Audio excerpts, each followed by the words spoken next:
Hello, welcome back. We are four struggling filmmakers. My name's Emma. Joined with me is James. Hello. Noah. Hello. And Jimmy. Hello. Hello. Listen to that quality sound we have from Jimbo's new mic. Do we have, I'm pretty sure we do, some recommendations this week? What have we been watching? I watched Kiss Kiss Bang Bang. Oh, it's a great film. Shane Black, Val Kilmer, Rob Downey Jr. coming back from his waylaid career. It's really fun. It's a brilliantly funny send up of Lethal Weapon in the buddy cop genre. It's good. I watched a number of films, but the best one that I watched is probably The Fly. I watched the original 50s one, and then I watched what's his name? David Cronenberg. That's it. Yeah. I was going to call him Great Copperberg. film, isn't it? David Copperberg. No, I hadn't seen it in about 10, 15 years, I think. I last watched it on Sky. Bit young to be watching that. I watched it with my dad. It was all right. Yeah, and I was watching it and I thought, is this going to be as good as everyone says? And it nearly is. It's got some fantastic special effects work throughout the film. I don't know who the artist is in it. Is it a Rick Baker one? It might be. It's either Rick Baker, Rob Bottin, or Stan Winston. There's nobody, or Tom Savini. There's no other makeup artists. A very sick film, loads of heavy themes in it, some outstanding dialogue, which I was not expecting. I almost hope we get a remake of it again now, just to see what they do with it. James, did you want to recommend anything? Oh man, convince me into it, why don't you? Sure. Yesterday, I watched The Girl with the Dragon Tattoo. Oh. It was good. Which one? Liked it. I watched I almost watched the Swedish one by accident. And then I saw all the text at the beginning was Swedish, and I'm like, I don't think I'm going to get it. It was well paced to a point. I thought the last half hour was a bit pointless. Other than that, it was good. Moving on from our lovely recommendations, we're going to talk about what, Noah? We are picking iconic film characters, or sort of iconic, and we are recasting them in our opinion, who we would like to recast them by. Yeah, so we're going to play it as a game this week. The whole episode again as a game. The way it's going to work, there's going to be 4 rounds. Each of us have picked one iconic character, and we've told the others what iconic character it's going to be, but we haven't told each other who we've picked. The person who's picked the character will say, I've picked X, and the person I've picked to play them is this person because blah, blah, blah, and then we'll open it up and we'll go around it, and then we'll open it up to the floor, have a mini debate about who we think, if there's any questions anyone has, and then we're each going to vote on who we think has the best character. You can't vote for yourself, so there's 4 points up for grabs, and the winner is the person with the most points. And if there's a tie, James has an idea. I may have jumped the gun in the build-up to this game, so I'm the only one that accidentally told everyone who I picked for one of the picks, so I better go first. When we think of iconic cinematic characters, a lot of people spring to mind, but very few are as iconic as the person I have picked. This person changed the role of women presentation in the science fiction landscape. No longer were they sidelined to love interests or side roles. This woman changed the genre in a way that very few people could. I have chosen, I'm just trying to remember her title. What's her title in it? Ellen Ripley. That's her No, I name. know her name, her title. Flight Lieutenant, is it? Or Space Lady.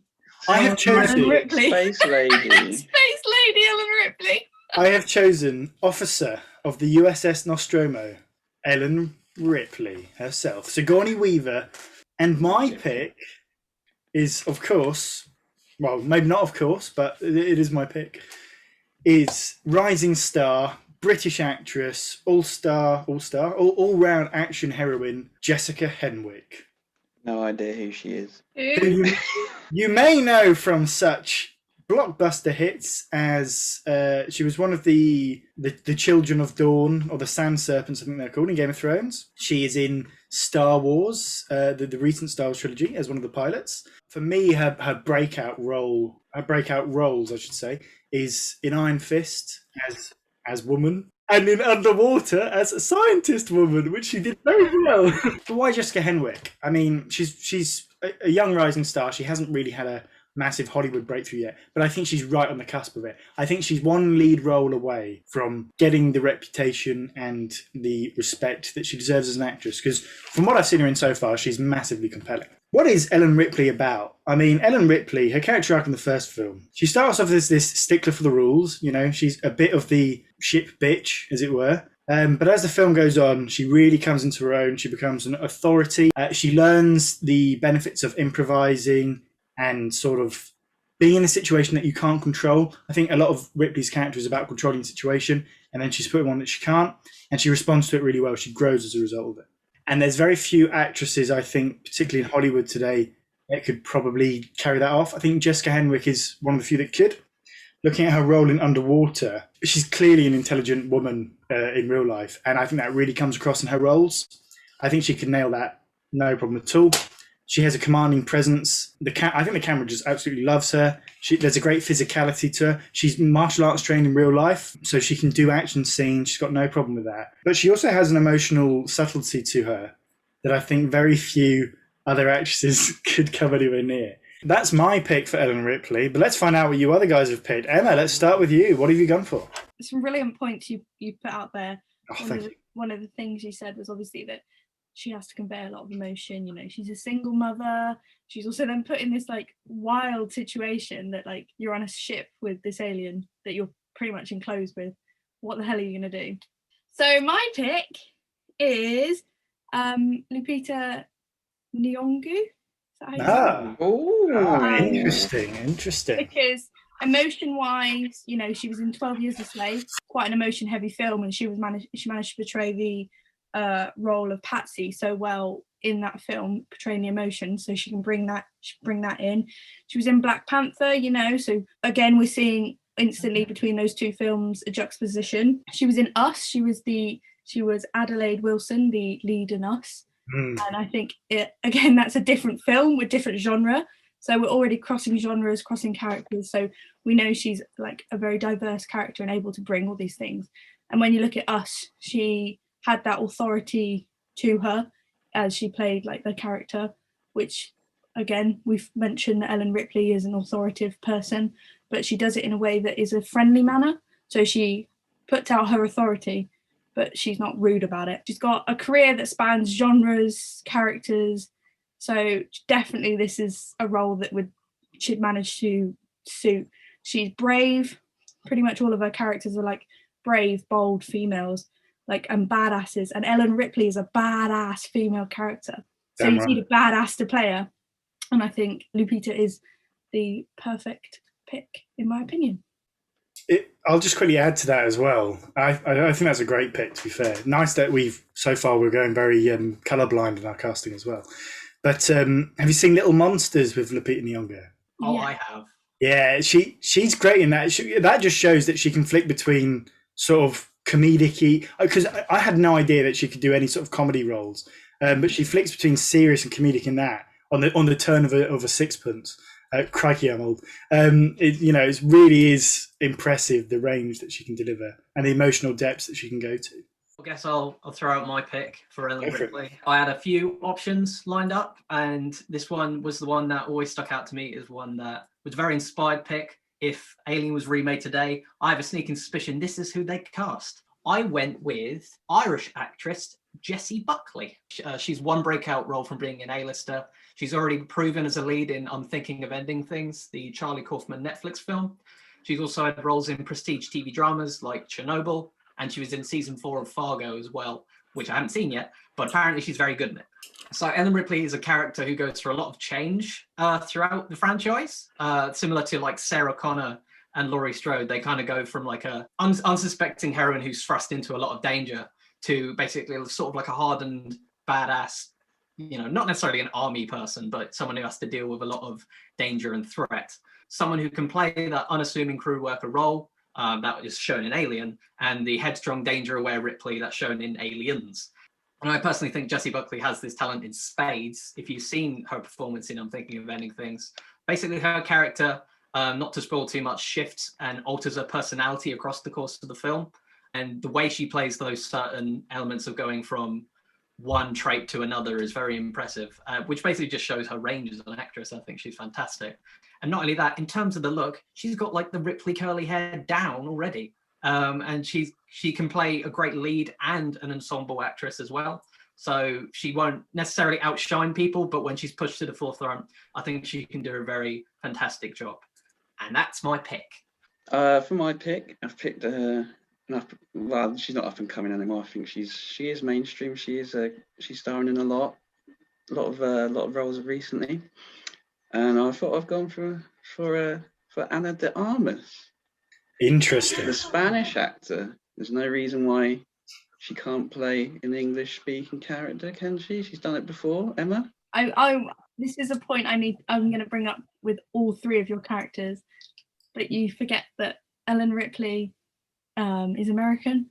Yeah, and an American accent. It's fine. You've picked an English actress. I've picked an English actress. James has picked an Irish actress. What was your nationality? Is yours? Spanish. Oh yeah. He did just say that as well, didn't he? Interesting. Oh well. Remember that? Lupita Nyong'o's not English though. She's Kenyan Mexican. Yeah. Is she really? Is she really? Yeah, I said this was like on a quiz a few weeks ago, Jimmy. Yeah.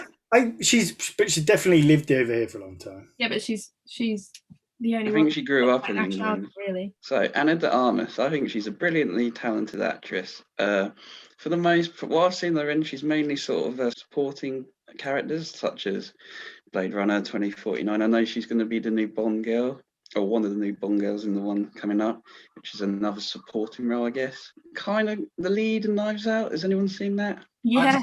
Yeah. Would you say she's the lead? She's the most prominent character, I'd say, Yeah. Daniel Craig.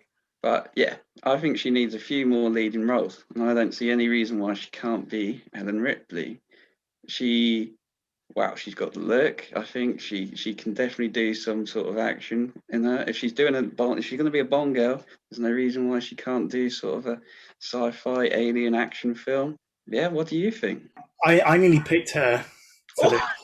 But I discounted her. I thought her performance in Blade Runner for me ruled her out. I don't know. From what I've seen so far in her, she's far more delicate than I would say any of the other three picks. Yeah, I think Ellen Ripley needs to have a vulnerability to her, but also she needs that vulnerability to not be the forefront. Should we open it up for the vote? Should we open it up to the audience? What do you guys think at home? Should we go for the vote? I think we should, yeah. Okay. I'm ready to vote. So rules are, I'll say a name, you put your hand up if you're voting for them. And you can't vote for yourself. Yeah. So we'll start top left. For Noah's pick, which was what again, Noah? Ana de Armas. Interesting. Oh, really? Yeah, I'd say I'd go for it. I think it's a bit of an outside pick. Right. James, give But especially for like Alien 1, I think she could pull it off. Aliens, maybe less so, but we'll see. This could be a four-way tie. Pretty pick. Right, for me and Lupita Nyong'o. Thank you, Jimmy. As much as I said that thing about the physicality, she definitely has the acting chops for it, no doubt. Jimmy's with, what was your pick again, Jimmy? Jessica Henwick. Put your hands up. Yay! Oh, this is a four-way tie. Thanks, Emma. It's only round one. And James, your pick again? It's Jessie Buckley. I think it was a brilliant pick. She's great in Chernobyl. We will give it's 1-1, so all four of us have a point. My pick for the character that we're going to be casting is the Joker, which I think is always a very interesting pick, no matter who's casted. I feel like whenever a Joker is casted in a film, it's probably the height of movie news for quite a few weeks. People get angry, people disagree. And that's why I want to talk about it as my pick, because I want to see who you guys would pick. Will it be a safe one? Will it be a bit out there? Who knows? But before all that, I'm going to talk about my pick. And my pick is an actor who hasn't really had a whole lot of mainstream cinema roles. He's much more of a television actor. He has one specific role on television which, because of it, I think he would do a fantastic job as the Joker. So I have gone for Glenn Howerton. He is more commonly known as Dennis Reynolds on It's Always Sunny in Philadelphia. So most choices for the Joker are usually high profile. So you got like Jack Nicholson, Jared Leto, Joaquin Phoenix, even like Mark Hamill. And biggest unknown was probably Heath Ledger. People were sort of unsure because he did like rom-coms and that. So I went for someone who was a bit smaller, who definitely has the chops in both comedy and high stakes tension. So a lot of the times with the Joker as a character, you either go like full edgy or like really overly goofy. Very rarely does it like ride the line in between, where it has the balance of the funny and the darker moments. And I think Glenn Howerton, even from his like look alone, his physicality is like fantastic for a role as the Joker. And as Dennis Reynolds on Always Sunny, he has him playing a character who over the course of the series is slowly revealed to be sort of a complete psychopath, having moments where he just like completely snaps, and he has like such rage and intensity while still being completely hilarious in the role. And not only that, he's been in the running for a lot of high profile roles before in cinema. I think he was like second up to play Star-Lord in Guardians of the Galaxy before it was handed to Chris Pratt. He was also in The Hunt, wasn't he? Yes, he was. He was in The Hunt. Where he played the psycho in there. Not the Mads Mikkelsen one, but the. I was going to say. Yeah, Danish one. It's a Blumhousey one, I think. Mads Mikkelsen is the Joker. Oh, that would be an interesting one. But overall, Glenn Howerton, I think he's proven himself to do a Joker-like role. And I think if he was actually given the opportunity, he would knock it out the fucking park. I'm going to hand it off to Noah next. All right. Now, mine is going to be, I think a few crickets are going to go by when I say my one. Only probably Emma and James, no offense to you two, but you don't really watch much foreign films, do you? No. I mean, I try to, but I don't watch a whole lot. I watch foreign horror on Netflix. So that's Okay. I've gone for a Japanese actor. okay. Ooh, Toshihiro Mifune. Wow. Now, let me explain. So he is probably one of the greatest Japanese actors of all time. Would you agree with that, Jimmy? 100%. Iconic. 100%. Iconic. He performs very sort of, he's kind of like Shakespearean, isn't he? Like they're very like dramatic. They're very 100%. He's got the physicality for it because he has done many, many samurai films in the past where he has collaborated with Kurosawa quite a lot back in like the 60s, maybe onwards, like 70s. But there's a few examples of him where he gets this sort of enraged sort of look in his eyes that looks quite perfect in the Throne of Blood, which is the Kurosawa Macbeth adaptation at the end, which it all goes a bit mental. And he's also quite a mental character in Seven Samurai, where he again is quite this sort of, he's the star of the show, I think, in that film, where his character is sort of this really crazy sort of like just all over the place sort of character. Toshihiro Mifune is one of my idols in life. I think picking out his role in Seven Samurai is great because he's incredibly unhinged in that. Yeah. A born performer. You know, he never wanted to be an actor. He kind of literally stumbled into an audition by mistake. Luckily, Akira Kurosawa was there, and the rest is history, as they say. Very interesting pick. Now, I like it. Yeah, I just thought we'd go a bit left field. There's no reason why, we have to keep it all American or English. Yeah, not at all. There you go. That's my pick. I think he would make an excellent Joker. Super inspired there, I'll give you that. Never have, well, I don't know the guy, so like I would never have picked something like that. But definitely shaking things up. Yeah, I've gone pretty safe. I was trying to think, who do I think has played like psycho roles before, and the film that came to mind was American Psycho. So I have picked Christian Bale. But he's been the Batman. He was the Batman, and if you think about it, the Batman and the Joker aren't too dissimilar. They're both disturbed characters. It's just in the way they go about things. And I think Christian Bale has proven that he can play a complete sociopath and the psychopath in American Psycho. Like, that's so cold. He's killing just because he wants to. He also was in The Machinist and played the lead in that as Trevor, another disturbed character, an insomniac who has someone following him. So he can play these disturbed characters. And I think, why not give him a chance on the other side? I think, you know, his Batman was quite dark. And the Joker is quite a dark character. So I think he could definitely take that and twist it. And I think potentially he'd make a better Joker than he did the Batman. Ooh. It's a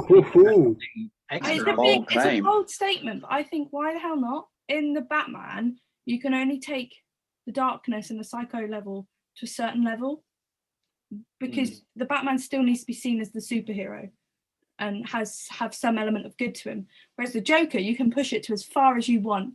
And I feel the Batman restricted.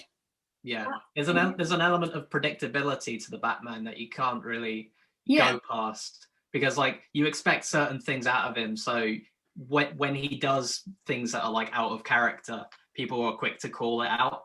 But with like the Joker, he can do whatever the fuck he wants, really. The Joker is an intelligent character who is the master of disguise. And again, bringing it back to American Psycho, he is like so intelligent. He knows exactly what to do. He's this high profile businessman and nobody knows he's this killer. One thing I do also like, I like the fact you brought up American Psycho, because it's the obvious pick when comparing performances for this kind of thing, but he's really funny in that film as well. Yes, like when he's just like putting on the music, just dancing around and just cleaning, like there's just blood splatter around. And that's also another part of the Joker. He's such this extravagant character that has so many layers to it. He's got this psycho layer that everyone knows, and then he's got this like comical layer. But you know, when you first said Christian Bale, Emma, I was like, no, there's no way. But then, as I thought about his filmography, for me, the film that kind of says to me, actually, yeah, he could do this, is The Fighter, where he's recovering drug addict Dickie Eklund. A very funny role as well, in a completely different manner to not over the top in the way that American Psycho is, but he's still a very funny character in that, but obviously quite unhinged and quite disturbed. Yeah, so I thought, why not give him a chance on the other side? It'd be interesting to then compare his Batman to his Joker. So I'm gonna hand over to Jimmy then for our final pickaroo. Cheers, mate. Pickaroo. I'm so glad you picked Christian Bale. I was really worried that we might have picked the same person, but luckily we haven't. Well, I watched the film last night, and until then I was kind of struggling for the Joker. I was like, who can portray crazy that good and make it believable? But there is one Hollywood actor who I think might actually be as deranged as the Joker and be able to pull it off. So I, specifically late 1990s, early 2000, it's got to be Nicolas Cage. Oh my God. 100%. I was watching Face Off last night, where he, of course, for the first bit of the film plays Castor Troy, and then for the second half he's Sean Archer, as it were. And it's all in the eyes, baby. It's absolute. There is a look in Nicolas Cage that says, I'm not acting, I am performing. So Nicolas Cage, as you may have noticed, has his own acting style. There's been a trend in the last since about 1968, where acting styles have gone towards naturalism instead of a more theatrical performing style. Nicolas Cage completely rejects that. He says, I'm not trying to replicate real life. I am a performer. I will take everything to the highest possible level because that's cinematic. And that is the Joker. The Joker is a performer. He is showing you his show, Nicolas Cage and the Joker, in my eyes, I think they might be the same person in real life, honestly. A couple of weeks ago, once again, I was watching Alphabet Month, and for V, I watched Vampire's Kiss, and Jesus Christ, he was in that film. It's basically American Psycho, but what if we gave it to Nicolas Cage and he's a vampire? What more could you want? It is insane. The amount of he just goes full to the wall. He goes batshit in that film. He straight up goes batshit, and just like his decay as a character throughout the entire film, and just the fact that he's completely off the wall crazy whilst also being very funny in the role. I feel like he would do it very well. Nicolas Cage will do the absolute best with anything you throw at him. Even if you had the worst Joker script, you look at Nicolas Cage and go, yeah, that's good. I can get behind that. Yeah, I was going to say about his sort of comedy in like Raising Arizona. He's so funny in that. But then, like, in contrast to that, I watched a film Bringing Out the Dead, where he plays a more serious character, and he's really good. I didn't really rate the film that highly, but he really brings like this sort of serious, this sort of sincere, really like dramatic performance. So he can do both the two main ingredients you need for the Joker. Should we go to the vote? I'm happy with my pick. I Yeah. should go for the vote. So we are going to start with Noah, and your pick again was? Toshihiro Mifune. Hands up for Noah. You completely sold me on Toshiro Mifune. Yeah, Really? I'm sold, and I think a left field pick, someone new, a new nationality. Why not? It's that scene in Seven Samurai where he walks in and he's just like, ha ha ha, and he starts laughing. Yeah, he looks crazy, so that's what kind of sold me. My pick of Christian Bale, hands up. All right. Jimmy, your pick again? Nicolas Cage. Cage, hands up. It's got to be Nicolas Cage. Ooh, interesting. Which means even if I don't necessarily agree with him as the Joker, I just want to see it. I would love to see it. Yeah, me too, mate. Me too. Which means there's nobody left to vote for you, James. So but still a great pick nonetheless. That brings us on to my pick. I have decided to shift the genre a little bit and go for a very iconic character. And Jimmy was talking about how Ellen Ripley changed the genre she was in, and I think my character heavily influenced said genre and is an iconic character, a British icon. I mean, you think rom-com, you think Bridget Jones. So we are recasting Bridget Jones. We have a character who's neurotic, overwhelmed, kind of awkward in all tenses of the word. She is just a normal woman going through day-to-day life. So we need kind of like a everyday plain Jane. I have gone for Emilia Clarke. Now, everyday plain Jane, Emilia Clarke. Let me tell you why I think she's an everyday plain Jane. So obviously she plays Daenerys Targaryen in Game of Thrones, which is not a plain Jane. She's a very extravagant character. However, she is a plain Jane in Me Before You, another rom-com off a book by Jojo Moyes, I think. And she's quirky, she's funny, but she is normal in that character. And that is everything that like transverses across to Bridget Jones. I think she'd make a hilarious Bridget Jones, and I think she'd really modernise it as well. So that's why I've gone for Emilia Clarke. Nice. I was that close to picking her. So very glad I didn't. Go on then, James. Tell us who you've picked. After almost picking Emilia Clarke and not. Well, actually, before all that, in prep for this podcast, I sat down and watched Bridget Jones' Diary and I didn't like it. It's so amazing. Thanks, Emma, for making me watch a film that I thought was crap. It's a good time.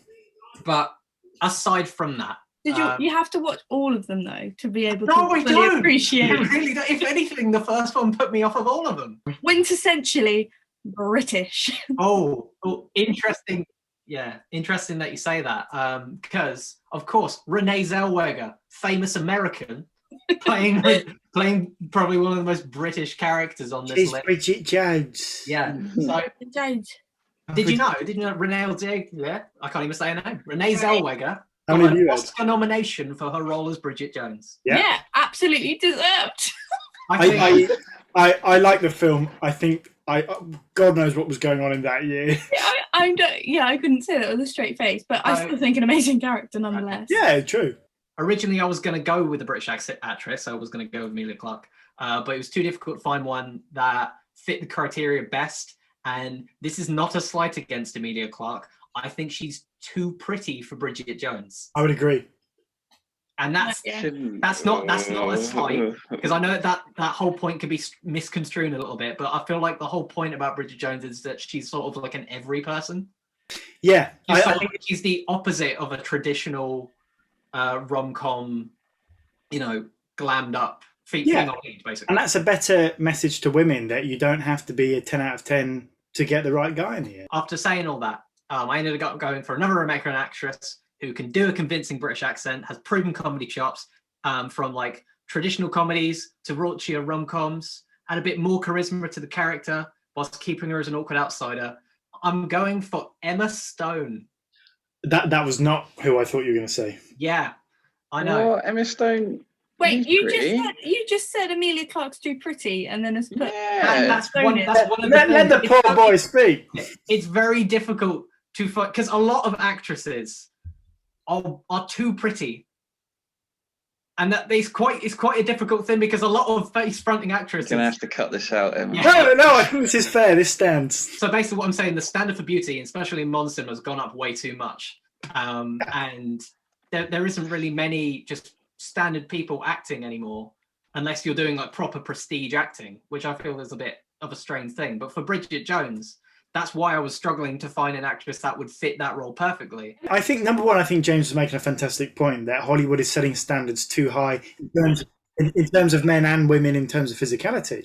But I think age-wise, Emma Stone's fine for this role. I think she's a fantastic actress in her own right, and she'd fit into the role well while keeping the spirit of the character. I feel like she has that awkward quality to her that most leads especially don't. in Easy A. Easy A. You That's it. got Easy A, you got Superbad, you got La La Land, you even got like the Amazing Spider-Man. Just sort of her general vibe that she brings to all of her roles is sort of like that sort of quirky awkwardness that I feel like would suit Bridget Jones well.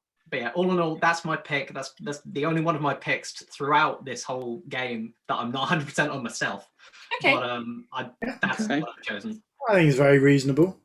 Go on then, Jimbo. Jambo Buana, Barigani, Masuasana. Anyway, a bit Swahili for you there. So, Look, he's had too much to drink. you might be able to guess who I'm going to pick this week. Oh, mate, I've already It's know. not Carey Mulligan, is it?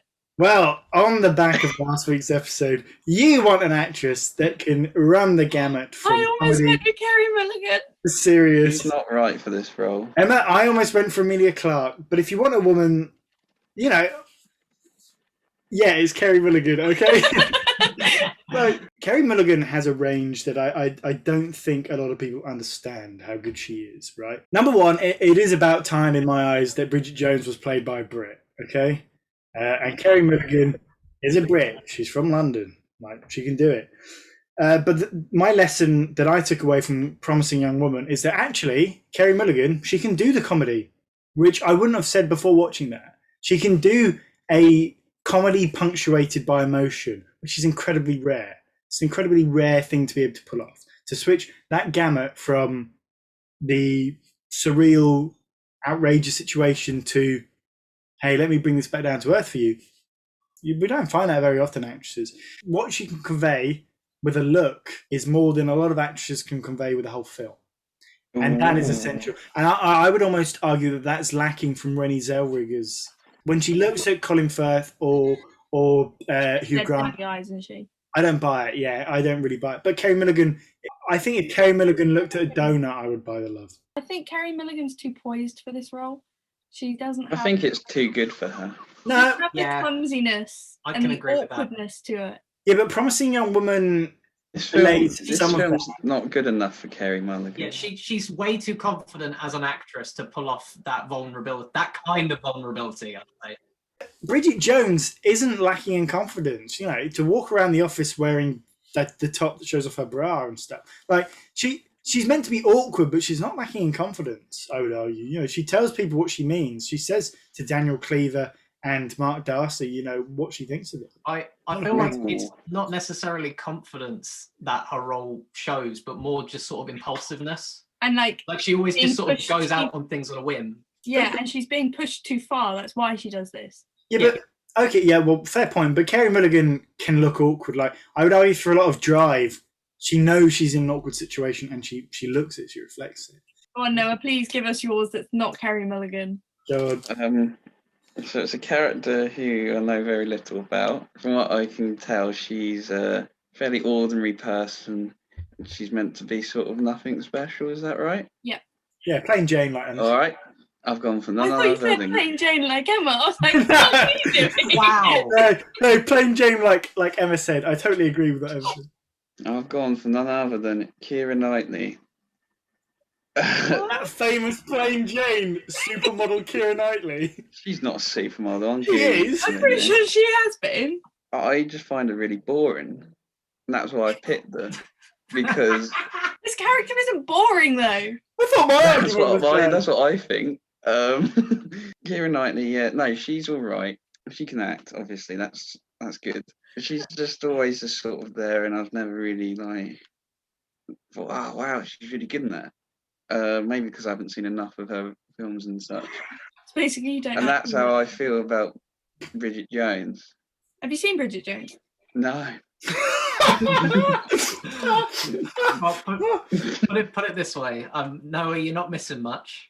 Oh, I can understand his viewpoint a bit. Doesn't necessarily make his argument good. It's a good I get time. it. Sorry to Keira Knightley fans. No, she is good. She is good. To Noah, do you want to tell us your pick? My pick was the bland Keira Knightley. So hands up for that plain Jane, Keira Knightley. Do we have to vote for one of them? Because I don't think any of us picks a very good one. I don't think I can vote for any of these. Hands up for Emilia Clarke. A reluctant vote. I mean, she Okay. was my second pick, so sure. I considered her too. Jimmy, hands up for what are you picking?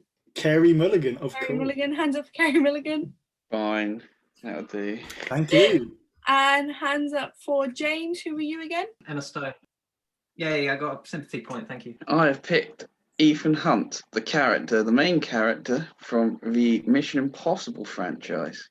Now, he is played by Tom Cruise, and the first film came out in the sort of late 90s, 1996. It was a Brian De Palma film. I don't think this role needs a star. So I picked Brendan Fraser. If we're talking late 90s Brendan Fraser, I'm not against it. The Mummy, okay. Not too dissimilar at all to this film, Mission Impossible. Action, adventure, a cast of sorts. The film had a cast. He has the look of a star in The Mummy, does Brendan Fraser. And he was just a new kid coming up on the blocks, wasn't he, in the late 90s? There's no reason why he can't be Ethan Hunt. I don't know why you put him as an action star, I think Brendan Fraser's a very good pick. I liked him in Looney Tunes Back in Action. I could see him play Ethan Hunt. I've gone for another safe pick. So I was thinking about the character of Ethan Hunt and the fact that, he's an elite top spy. He's proactive. He's independent. He follows the rules, but he's tough. He's got this unique skills. Gerard Butler. And I'm thinking of films like Olympus Has Fallen, Angel Has Fallen, London Has Fallen. In that he played Mike Banning, Two bad examples there. the spy that saves the day, which is pretty much what Mission Impossible is. Like, he literally just, saves the day. He has also recently been in a film called Greenland, and the world's ending, and there's a few planes that are going off to Greenland to some safe haven, and he has to try and find his family and then find a way to Greenland from America. And he's good in it, and I think if you look at that film and what he does in there compared to, it's another action film compared to like Mission Impossible, there is like crossover. He's been nominated for a Golden Raspberry Award as the worst actor in The Gods of Egypt and London Has Fallen. Look, if you're saying that Gerard Butler can't do dramatic performances, I would say you're wrong. My pick, Jimbo, Yes. for Ethan Hunt. So you need someone who can replace Tom Cruise, regardless of what you think of him. He has certain charisma and quality that kind of draws you into his performances a little bit. So you're going to need the right balance of humor, someone who can do high stakes tension, and has a leading man look. So I'm going with bit of another outside pick. I'm going with John Cho, most well known for Harold and Kumar, American Pie. He was in the Star Trek reboot, and he was the lead in the film Searching. I feel like this film resume that he's done shows he can not only bring the funny, the action, and the drama when needed, but he can bring all of those to an action role, because his role in Star Trek, he does a little bit of fighting. He does quite good in it. And there's a bit where he has to take on the lead role, kind of similar to how in the first film, he's sort of like a side character that's sort of pushed to the forefront. But he definitely does have the leading man the look. And he hasn't really aged that a whole lot. He's aged quite well, like from Harold and Kumar to now. Like, you could barely tell. There's like a little bit of wrinkles, but he's looking quite good. So I feel like he could carry a franchise. Interesting picks, all of you, and I love what you bring to the show. That's great. He's a liar. He's a liar and a thief, audience. Don't listen to him. Let me bring us back down to planet Earth. Look, Ethan Hunt is the distillation of suave, sophisticated, but also action-worthy, capable, threatening when he needs to be. And there's one actor in Hollywood today who can flick between those roles, no problem. Chris Pine. The only actor on this list who can match the looks of Ethan Hunt. Literally, I put Chris Pine 3 exclamation marks. Look, Chris Pine is James T. Kirk. He can do the playful. He can do the schmoozing. He can charm people. He can use his charisma to get people to go to his way, which is what a secret agent needs. He can do covert. You know, when he's Steve whatever in Wonder Woman, he's behind enemy lines. He's a spy. He can charm. He's got an emotional depth that you wouldn't expect. I think the issue with a lot of your picks is you're thinking about who could replace Tom Cruise and not who could play Ethan Hunt. Can we take this to a vote? Yeah, let's take it to a vote. So hands up for Noah's pick, which was the great Brendan Fraser. I'm going for Brendan Fraser. I quite like it, especially late 90s. Hands up for Gerard Butler. If it's John Cho or Gerard Butler, it's hands up for Jimmy's, which was Chris Pine. Thank you, Emma. And hands up for James, which was John Cho. Thank you, Noah. Oh, what a good pick that was. So everyone gets 1 point, which means that it's 3 points to Jimmy, Noah, and I. James, you're on 2, which means you get to do your tiebreak round. I get to. That actually works out quite well, because that means I can arrange it. What we're going to do is I'm going to get up a 1 minute timer, similar to like what we did with Peter Nelson, and I'm going to give you a character, and you're going to have to, on the spot, in a minute, think of an actor, or maybe think of an actor ahead of time now, and state your case. The character you're going to be casting is one that has been played by many actors in many different interpretations of this classic story. You're going to be casting Ebenezer Scrooge. So if you're really confident and you're here to convince old James Harrison, 3, 2, 1. How long have I got? A minute, and you've wasted 2 seconds. Well, there we go. James, I know you absolutely love to bits this man. If you want someone that can do grouchy, if you want someone that can do subtle performance, if you want someone that can do anything dramatic, Richard fucking Jenkins, my friend. He is a man. He has the look of Ebenezer Scrooge, but Ebenezer Scrooge is a man who evolves from grumpy and grouchy and socially abhorrent to loving life, loving every aspect of being alive. Richard Jenkins can run that gamut. You've seen him in The Shape of Water. He can do both elements of that. He can do somebody who's subtly upset at life, but at the same time looking for something more. And if you want a dramatic performance that will leave nothing wanting, why not pick the man who finally deserves an Oscar, maybe for this role, Richard Jenkins. Very good pick. I quite like where you're going with that one, Jimbo. Emma, do you want to go next, or Noah, do you want to go next? I'll go. You want to go? All right. Once again, 3, 2, 1, and then I'll hand it off to you. So, 3, 2, 1. So I haven't picked an old actor, but it doesn't matter, does it? Because Colin Firth is spectacular in everything he does. So I also just think that if you get Colin Firth's sort of resting miserable face, resting face, it is miserable. It is kind of bitter. If he just like look at him and he doesn't show any sort of emotion, it works perfectly. He has that sort of like scolding sort of look, that like in King's Speech, he has that sort of just perfect sort of grumpiness to him, I think. And that is what Ebenezer Scrooge's character is. So what? He's not as old as Richard Jenkins, but Bill Murray wasn't old when he played Scrooge in that comedy version. So there's no reason why he can't do this. Richard Jenkins is also quite a boring actor as well. I think he doesn't have any sort of like a variety, whereas Colin Firth can do these serious ones, but then he can also be there quite goes funny. the alarm. Noah, very interesting that he took his final choices to slate another pick as well, which is I've very picked Colin smart. Firth. There's no reason why I didn't need to do that. It's No, one of the rules. downsides of Jimmy going first, I guess. Your argument, Noah, was I've picked Colin Firth because he's grumpy. Well done. Well, I mean, that's a defining characteristic of Mr. Ebenezer Scrooge, so I can't fight him for that. Yeah, Jenkins so can do grumpy and you better picked than Colin Richard Firth. Jenkins because he's Colin what, Firth, old?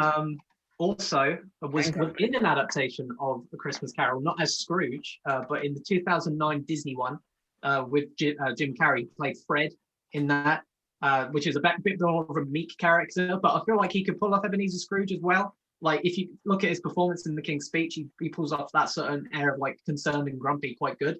So yeah, another good pick. I definitely would like to see Mark Darcy himself. Christmas Carol, yeah, exactly.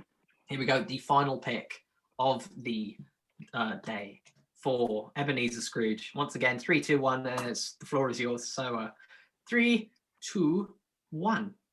I've picked one of your favourite actors as well.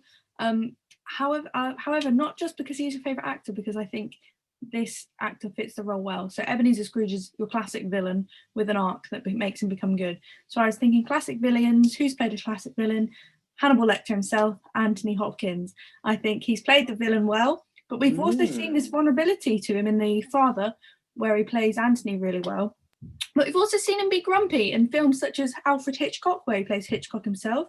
He can do the classic Shakespearean one. He was King Lear in King Lear. So this versatility is coming through. We're really showing the arc of his character. And he's got a career that spans, many years. He's perfect for this role because he would be able to get into the character, understand the backstory to the character. It's an old sort of, piece of work that he'd be able to look back and take inspiration from and do really well, especially with when we look at who he's played before. 3 very different but very well-deserved picks as well. So we've got Richard Jenkins, we have got Anthony Hopkins, and of course... And the other one. Noah, remind me again, sorry. I just completely blanked. Colin Firth. Colin Firth, yes, of course. If I had to convince myself that he was already this character ahead of time, I feel like he has to get it. So, second week in a row, Emma has won. Oh, I think Anthony Hopkins, he would just nail it perfect. Like, it might be a bit of a safe pick, but I feel like that he would do it very well. But I've got to commend both Noah and Jimmy as well, because both of those picks were great. I'd love to see that version of A Christmas Carol. But to encompass that character best, round of applause to Emma for doing it very well. Thank you. If you agree or disagree with any of our picks, or you'd love to see us do another one of these episodes but with a different character, let us know in the comments down below. Don't forget to give us a little like and subscribe to let you know when our videos go up, normally on a Sunday. We've been 4 struggling filmmakers. Bye. We'll continue to get drunk. Bye. Continue to struggle. bye. That was horrible, Noah. Take back your laugh. Oh, you're the one that made the joke. I love that you got blamed for that.